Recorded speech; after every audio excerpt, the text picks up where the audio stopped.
guys, this week I'm going to do a video on how to create a festive gingerbread house. For this recipe you will need 180 grams of unsalted butter, 125 grams of brown sugar, 300 grams of treacle or golden syrup, 500 grams of flour, a quarter teaspoon of salt, 1 heaped teaspoon of ginger, half a teaspoon of bicarbonate of soda, and some extra flour for when we handle the gingerbread later because it can be quite sticky. This is by far the easiest and quickest gingerbread recipe I've ever made, and it's using a large pan on a low heat. So in the large pan you want to add your treacle or golden syrup, whichever you used, your butter and your sugar.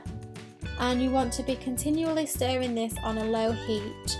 If the heat's too high, what you'll find is that the mixture will separate, and you can also burn the butter, which will then leave a bitter taste and really spoil the gingerbread. If you don't stir the mixture continually, what you will find is that the butter and the golden syrup will sit on top of each other and won't mix properly, and that will leave quite a greasy gingerbread, and again it will change the taste and it can change the texture and consistency as well. So nice low heat, lots of continual stirring, and you only want to keep this on the heat until all of the butter has melted and all the sugar has dissolved and then the whole mixture is nice and blended together.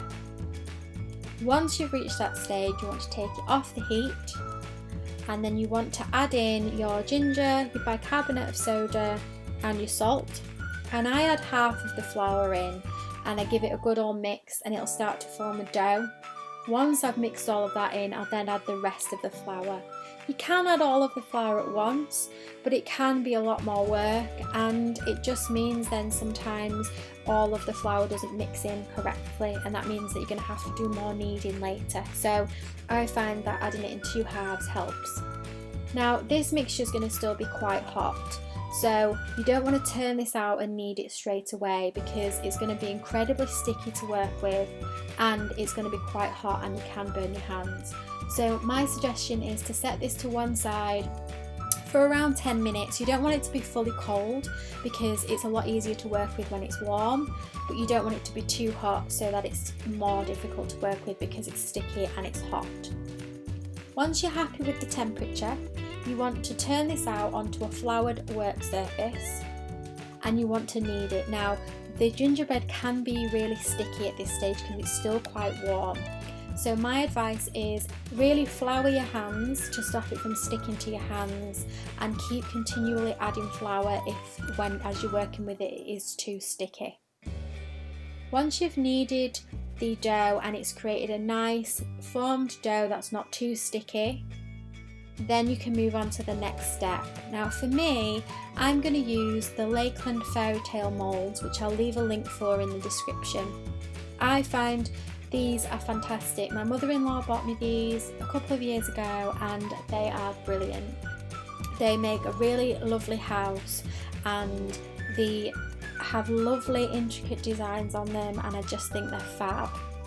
But I do also use this recipe to create a rolled out mixture, and I've used the cutters that have the different shapes for the house, and you can also just free draw the shapes with a knife, and that can actually add some real nice character to the house because it's not done with a set mould or a set cutter. So it's actually a really good way to do your gingerbread. So I'm going to use a mould. So the next step for me is to take pieces of the gingerbread and push it down into the mould until the mould is completely filled.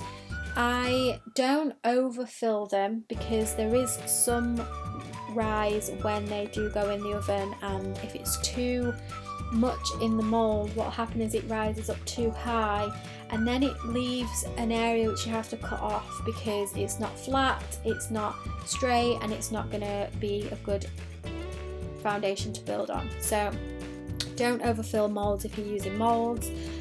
And once all of my moulds are filled, I am going to then put them in the oven, and I'll leave oven times and oven temperatures in the description box as well. But if you aren't using a mould, what you can do is then roll your mixture out.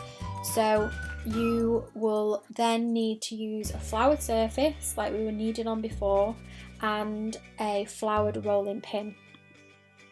And again, lots of flour if it's too sticky, and you want to roll out your dough to the size that you want to have it.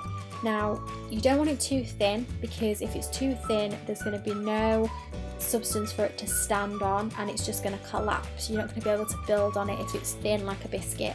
So you do want it quite thick, but remember that there is going to be some rise in it, so you don't want it too thick, because then it's going to be unworkable. So think about the kind of shape and size and thickness that you're going to want, and what's going to be easy for you to work with, and then cut those out. And my tip, if you aren't using a mould, is to actually cut your shapes out, place them on a baking tray and put them in the fridge for at least 10 minutes to cool. And what that does is the gingerbread rises slightly, but it also moves out slightly, and you do get a lot of misshape from that. So I find that if you chill it first, there is less of that. So there's less kind of merging as it's cooking, and it's more just a little bit of rising, and it keeps the shape a lot better. So that's my top tip if you're not using a mould. Once your gingerbread's cooked, despite your desperate eagerness to decorate it and to get it constructed, you must wait for it to cool completely, because you're going to be using icing. Even if there's a little bit of heat there, that's really going to affect how the icing works. If there's heat on the icing's going to melt, and that's going to stop it from setting. It's also going to mean that the consistency of the icing is going to change, and your whole house could just collapse. So wait for the house to fully cool, and my tip again is to leave it on a nice flat surface, because if there's any kind of bend in it in any shape, because it's quite soft when it comes out of the oven, as it cools it hardens, and what you don't want is it to be hardening in an odd shape, because when you come to construct your house, it's going to be really, really hard. So nice flat surface to cool on. And icing wise, my tip is royal icing. You can get it in packs now, just like you do any other icing. You just add water and you just mix and mix and mix, and it's done. There's no separating egg whites or any of that business. It's so easy, and it is by far the strongest icing I've found. But you can use other icings, so don't restrict yourself. I'm not saying you can't use others, but that's my tip for the best icing. To construct the house, I'm going to construct mine on a cake board, but you can use any flat surface you want, but obviously you need to make sure that it's something that it can sit on for a while, that you're not going to need to use in the next few days. And I always start with the back of the house, and I just ice along the base of the back and stand it, hold it for a few minutes, and then I use like an upturned glass to just hold that in place, and then I attach the first side wall by icing across the bottom of the side wall and up the side, and then I attach the second side wall, and then I attach the front.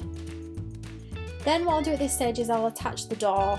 If you're using a door, you might not have got a door with yours, but with mine I have a door, so I'm going to attach the door. I'm going to have it slightly open, and then what I do is I leave this to set for a few minutes at least. Usually I'll wait around 30 minutes, but it can be difficult, especially if you've got children and they're like desperate to get the roof on.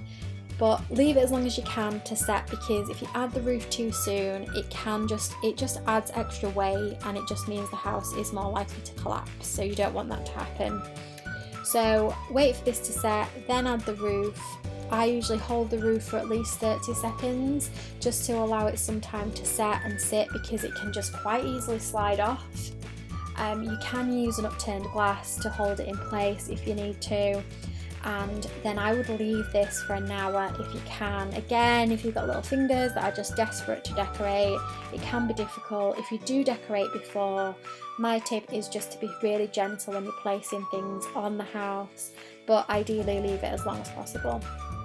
And then you're done. Once your house is set, you can decorate it however you want, with whatever you want, any way you want, make it as unique as you want to do. And you can use sweets, stick sweets and things on, or you can just ice different things on and make different coloured icing. You can do whatever you want to do and make it as Christmassy or as themed as you want to. So I really hope you enjoyed this tutorial and you found it useful. If you liked it, I'd really like it if you could give it a thumbs up. If you do make a gingerbread house, even if it's just a one bought from a shop, I'd love to see pictures. I just love seeing people's gingerbread houses. So feel free to tweet me or Instagram, or let me know in the comments if you've built one. And if you've got any questions, then feel free to comment as well, and I'd love to help you out in any way. And I hope that that's been nice and easy for you. And if you haven't already, I'd really love it if you could subscribe. It means you won't miss another video, and you can then watch all of my videos, and it's completely free and it makes me really happy. So that's everything. Thank you so much for watching, guys, and I will see you next week for another video.